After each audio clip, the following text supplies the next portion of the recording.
Next topic வந்து echo. When we shout or clap near a suitable reflecting surface such as a tall building or a mountain, we will hear the same sound again a little later. This sound which we hear is called an echo. The sensation of sound persists in our brain for about 0.1 second. அவங்க என்ன சொல்கிறாங்கன்னா echo பற்றி முடிக்கிறோம். நமக்கு already எக்கோன்னா என்னன்னு தெரியும். அதாவது ஒரு ஹைட்டான ஒரு பில்டிங்லேருந்தோ இல்லை ஒரு மவுண்டெயின்லேருந்தோ இல்லை ஒரு கோயில்னே வச்சுக்கோமே, கோயிலில் வந்து ஒரு பழைய காலத்து கோயில்கள் எல்லாம் போனோம்னு வச்சுக்கோமே, நம்ம ஒரு கிளாப் பண்ணுறோம் இல்லை நம்ம ஒரு சவுண்டு கொடுக்குறோம் அப்படின்னா நம்ம சவுண்ட் நமக்கே திருப்பி ரிஃப்ளெக்ட் ஆகி நம்மளோட காதில் வந்து கேட்கும். ஓகேவா? நம்ம சவுண்ட் அதுதான் நம்ம வந்து எக்கோ அப்படின்னு சொல்லுவோம். ஸோ அந்த சவுண்டை தான். ஸோ இந்த சவுண்ட் அதாவது நம்ம பேசி முடிச்சுட்டு நம்ம காதுக்கு அந்த சவுண்டு வரத்துக்கு அந்த பிட்வீன் டைம் வந்து 0.1 செகண்ட் எடுத்துக்கும். அதை தான் வந்து அந்த 0.1 செகண்டில் தான் நம்ம பேசுகிறதும் நமக்கே ரிஃப்ளெக்ட் ஆகி கேட்குறத வந்து நம்ம கேட்க முடியும். ஸோ அதை தான் வந்து எக்கோ அப்படின்னு சொல்லுவாங்க. So distinct echo, to hear a distinct echo the time interval between the original sound and the reflected sound must be at least 0.1 second.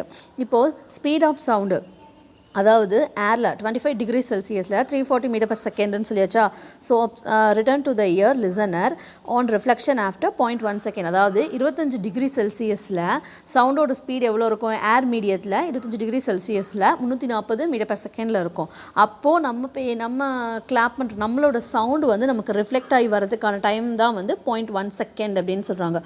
So the total distance வந்து covered by the sound from the point of generation to the reflecting surface and the back should at least 340 meter per second into 0.1 second. So அந்த distance வந்து எவ்வளோ? இப்போ நமக்கு என்ன தெரிஞ்சிருச்சு? Speed தெரிஞ்சிருச்சு. 340 metre per second அப்படிங்கிறது ஸ்பீடு. ஓகேவா? 0.1 செகண்டுங்கிறது டைம்.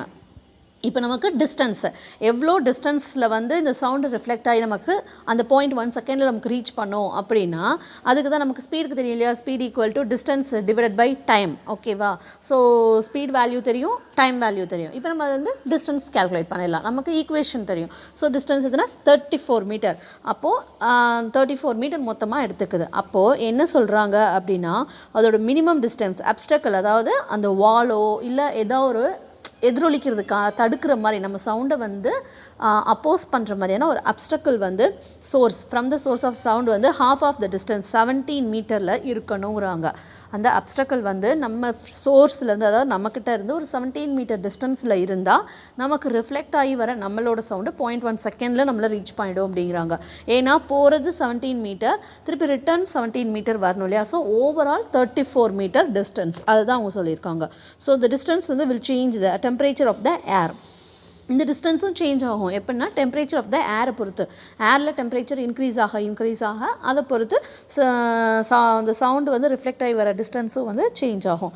ஸோ எக்கோஸ் வந்து may be heard more than once due to successive or multiple reflections.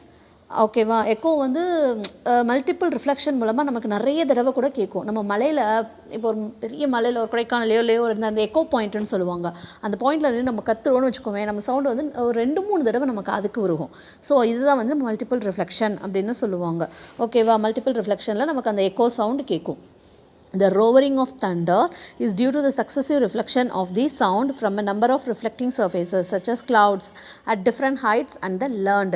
லேண்டுக்கும் அதாவது நிலத்துக்கும் பூமிக்கும் க்ளவுடுக்கும் லேண்டுக்கும் க்ளவுடுக்கும் இடப்பட்ட அந்த வெவ்வேறு டிஸ்டன்ஸ்னால ஏற்படுற அந்த மல்டிபிள் ரிஃப்ளெக்ஷன்னால தான் நமக்கு அந்த இடிக்கிற சத்தம் நிறைய தடவை கேட்கும். இடிக்கிற சத்தம் வந்து 2-3 தடவை கேட்கும் இல்லையா? அது ரீசன் லேண்டுக்கும் க்ளவுடுக்கும் இடைப்பட்ட டிஸ்டன்ஸில் மல்டிபிள் ரிஃப்ளெக்ஷன்ஸ் மல்டிபிள் டைம்ஸ் வந்து அந்த சவுண்ட் வந்து போய் ரிஃப்ளெக்ட் ஆகி நமக்கு அந்த சவுண்ட் கேட்கும். ஓகேவா? இதுதான் எக்கோ.